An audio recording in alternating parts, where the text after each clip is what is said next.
देश में brain cancer, फिर हमारे देश में ब्लड कैंसर, इन दोनों के सबसे ज्यादा जो केसेस बढ़ रहे हैं उसका कारण जंतुनाशक, कीटनाशक और जहरीला रासायनिक भोजन है। फिर हमारे यहाँ डायबिटीज के बारे में सबसे ज्यादा शोध की है जिन वैज्ञानिकों ने, उनका कहना है कि डायबिटीज 200% ज्यादा खतरा पैदा कर देती है उन लोगों को जो जहरीले जंतुनाशक और कीटनाशक का खाना खाते हैं। माने एक व्यक्ति अगर सामान्य खाना खाता है जिसमें जहर नहीं है और दूसरा व्यक्ति जो जहर वाला खाना खाता है, कीटनाशक और जंतुनाशक और रासायनिक खाद का, तो जो जहर वाला खाना खा रहा है उसको 200% ज्यादा संभावना है डायबिटीज होने की बनिस्बत की उसके के जो शुद्ध खाना खा रहा है। इसी तरह कैंसर के बारे में कहते हैं 300% ज्यादा संभावनाएं हैं कैंसर होने की जो जहरीला भोजन खा रहे हैं अपने जीवन में। न्यूरोलॉजिकल डिसऑर्डर आपको बहुत ज्यादा होने की संभावना है, तो ये जहरीले कीटनाशक जंतुनाशक। वैज्ञानिकों ने अब तक जो शोध की है वो बताते हैं 48 किस्म की ऐसी बीमारियां जिनका इलाज नहीं है दुनिया में किसी पैथी के पास, एलोपैथी के पास आदि आदि जो प्रचलित चिकित्सा पद्धति है सारी दुनिया में। 48 ऐसी बीमारियां जो सबसे गंभीर मानी जाती हैं, जिसमें cancer, diabetes, hypertension, asthma, bronchial asthma, tuberculosis और आपका न्यूरोलॉजिकल डिसऑर्डर्स और ब्रेन के बहुत सारे प्रॉब्लम्स, ये सब जहरीले कीटनाशक जंतुनाशक का दुष्परिणाम है। तो खेतों में डाला जाता है यूरिया, डीएपी, अंत में आता है हमारे शरीर में दुष्परिणाम हमको होता है। खेतों में डाला जाता है जहर, एंडोसल्फान, मेलाथियान, पैराथियान, अंत में हमारे शरीर में आता है जहर बनके और हमको दुष्परिणाम करता है। तो भारत के 115 करोड़ लोगों का भोजन तो जहरीला हो ही गया है और उस जहर के कारण हमें जो बीमारियों के ठीक होने पर खर्चा करना पड़ता है, बार बार स्वामी जी के मुंह से आप सुनते हैं 7 लाख करोड़ रुपए का दवाओं का खर्चा हमारा बढ़ गया है। ये 7 लाख करोड़ का सारा खर्चा एक ही दुष्परिणाम में से निकल रहा है और वो है जहरीली खेती, विषयुक्त खेती, खेतों में डाले जाने वाला रासायनिक खाद और कीटनाशक और जंतुनाशक। ये तो एक दुष्परिणाम है। दूसरा दुष्परिणाम है वो किसानों को प्रत्यक्ष है। किसानों को दुष्परिणाम क्या है? किसानों की जिंदगी के खून पसीने की कमाई का लगभग लाखों करोड़ों रुपया, अगर ठीक से मैं कहूं तो 4,80,000 करोड़ रुपया किसानों की जिंदगी के खून पसीने की कमाई का ये रासायनिक खाद और जहरीले कीटनाशक खरीदने में बर्बाद हो जाता है।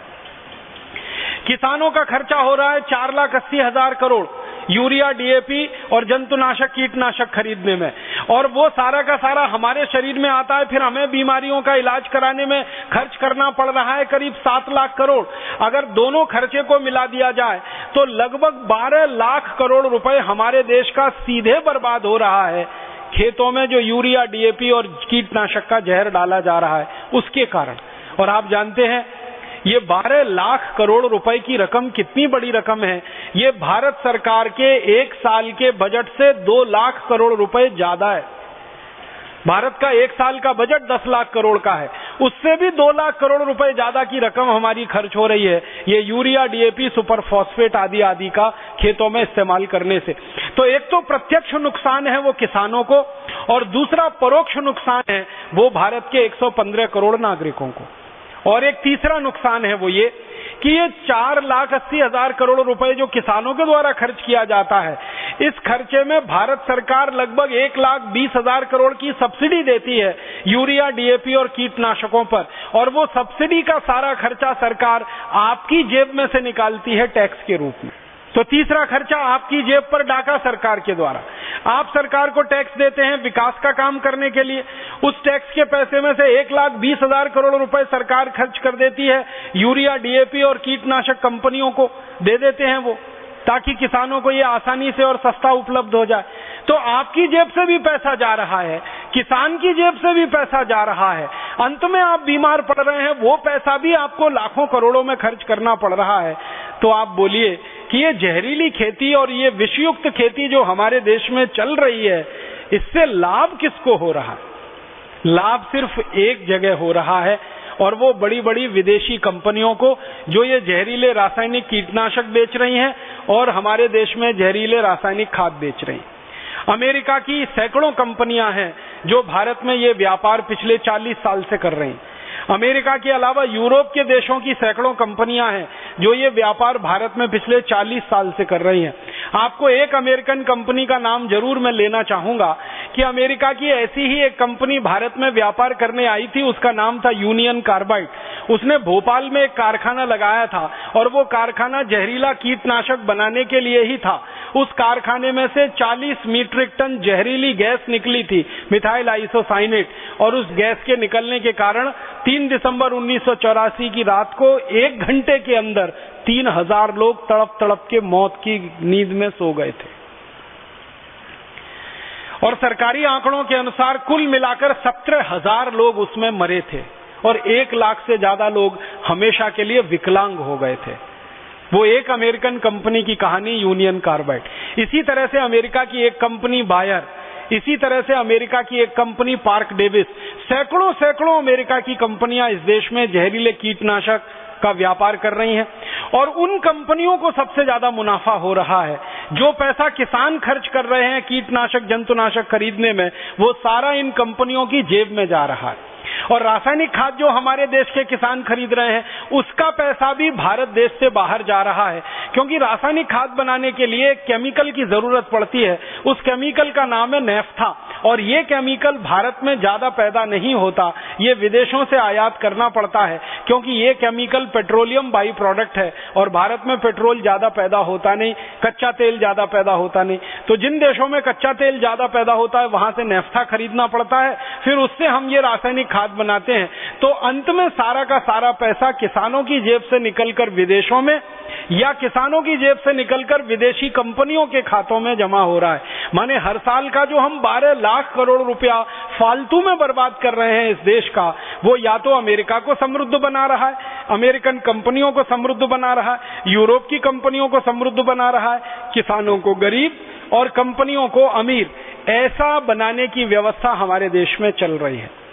और मुझे बहुत अफसोस है ये कहते हुए कि जिन बड़ी बड़ी विदेशी अमेरिकन यूरोपियन कंपनियों का ये कीटनाशक जंतुनाशक हमारे देश में बिकता है, आप ये बोलेंगे आखिर ये किसान उसको खरीदते क्यों हैं, जरूरत क्या है? तो मैं आपको बताऊं कि इन कंपनियों के बड़े बड़े एजेंट गांव-गांव में घूमते रहते हैं और किसानों को ये समझाते रहते हैं, देखो ये बहुत अच्छा कीटनाशक आया, ये बहुत अच्छा जंतुनाशक आया, एक स्प्रे करो तो सब कीड़े मर जाते हैं, एक स्प्रे करो तो सब जंतु मर जाते हैं, और धीमे से कहते हैं बस कीमत इसकी 15,000 रुपए लीटर है। फिर किसान को समझाया जाता है कि 15,000 रुपए लीटर भी तुमको महंगा नहीं पड़ेगा, क्योंकि एक कीटनाशक है जो 1500 रुपए लीटर है, वो तुम 35-40 बार स्प्रे करोगे, उससे अच्छा ये है कि ये 15,000 रुपए लीटर का 1-2 बार ही स्प्रे कर लो। तो इस तरह के कैलकुलेशन में किसानों को फंसाकर वो कंपनियां अपना खूब माल बेच लेती हैं और किसान भोले वाले सीधे साधे उसको खरीद लेते हैं। किसानों से जब हम बात करते हैं कि भाई आप इनके चक्कर में क्यों फंस जाते हैं, तो वो अपनी राम कहानी सुनाते हैं। वो कहते हैं कीड़ा आ गया फसल पर, अब क्या करें, फसल चौपट हो जाएगी, उसको बचाना है, क्योंकि अगला फसल लगाने के लिए कर्ज लेना है, कर्ज के लिए ब्याज देना है, तो पैसे तो हाथ में चाहिए, तो फसल बर्बाद होते हुए हम नहीं देख सकते, तो किसी भी कीमत पर ये फसल बचानी है, इसके लिए कितना भी बड़ा खर्च हम करने को तैयार हो जाते हैं। ये किसानों की अपनी कहानी। तो ये दोनों तरह से दुष्चक्र चलता है और अंत में किसान पिसता है और आप सब इस जहरीले आक्रमण के शिकार होकर बीमारियों में फंसते चले जाते हैं। मैं आपको एक छोटी सी जानकारी और देना चाहता हूं कि हमारे देश में ये जो कंपनियां जहर बेच रही हैं, ये जहर किस किस राज्य में कितना कितना बिक रहा है और कैसे उनका इस्तेमाल किसानों के बीच में करवाया जा रहा है। कुछ राज्यवार आंकड़े हैं। सबसे ज्यादा ये जहर जो डाला जा रहा है वो उत्तर प्रदेश में है। उत्तर प्रदेश में एक साल में 6,855 मीट्रिक टन जहर डाल दिया जाता है खेत में, पेस्टिसाइड और इंसेक्टिसाइड के रूप में। फिर उत्तर प्रदेश के बाद दूसरा नंबर है पंजाब का। पंजाब में हर साल 6,900 मीट्रिक टन जहर डाल दिया जाता है कीटनाशक और जंतुनाशक का। फिर तीसरे नंबर पे है हरियाणा, जहां 4,520 मीट्रिक टन जहर डाल दिया जाता है हर साल। फिर उसके बाद गुजरात है, फिर आंध्र प्रदेश है, फिर उसके बाद मध्य प्रदेश है, फिर महाराष्ट्र है, फिर ऐसे हिंदुस्तान के 33 राज्य हैं।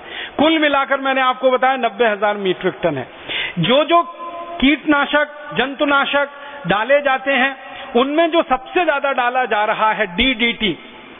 डीडीटी के बारे में मैं आपको एक जानकारी बता दूं, वो ये कि दुनिया के 56 देशों में